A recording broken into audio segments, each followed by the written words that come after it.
దేవునికి స్తోత్రం. ప్రియమైన సహోదర సహోదరులకు శుభాభివందనములు. ఈరోజు దేని వాగ్దానం కొరింథీయులకు రాసిన 2వ పత్రిక 8వ అధ్యాయం 20వ వచనం. ఏలయనగా ప్రభు దృష్టి యందు మాత్రమే గాక మనుష్య దృష్టి యందును యోగ్యమైన వాటిని గురించి శ్రద్ధగా ఆలోచించుకొనుచున్నాము. చూడండి, దేవుని దృష్టికి యోగ్యమైనది ఏదైతే ఉందో వాటి గురించి మీరు శ్రద్ధగా ఆలోచించి మీరు చేయువారుగా ఉన్నారేమో.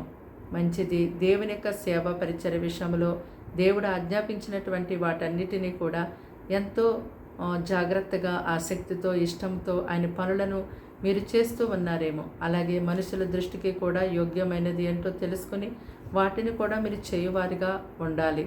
అంటే మనుషుల యొక్క దృష్టికి యోగ్యమైనది అంటే ప్రేమ, సమాధానం, ఐక్యత, నెమ్మది కలిగి మీరు ఉన్నప్పుడు మీ కుటుంబాల్లో, మీ యొక్క సమాజంలో, మీ సమస్త విషయాలలో ఎంతో నెమ్మది కలిగి ఆనందముగా, సంతోషంగా మీరు ఉండగలుగుతారు.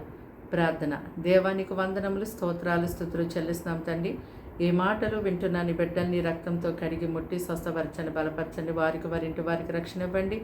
ఈ దినమంతా వారికి సహాయం చేయండి. కీడు శోధన పని తప్పించండి అయ్యా. వారి ఇంటి వారందరూ కూడా నెమ్మది, సమాధానం కలిగి ఉండేలాగిన సహాయం చేయండి. నీ ప్రేమ, నీ ఐక్యత, నీ ఆదరణ వారి గృహాలలో, వారి కుటుంబాల్లో మెండుగా దాయిచేయండి. ఈ దినమంతా మీరే వారికి తోడై ఉండండి. నీ తట్టు తిరిగేదైతే ప్రార్థిస్తున్నారో ప్రార్థనకి జవాబు దాయిచేయండి ప్రభా. ప్రతి ఒక్కరిని బలపరిచి దీవించి కాచి కాపాడమని యేసు నామమున అడిగి వేడుకుంటున్నాం తండ్రి. ఆమేన్.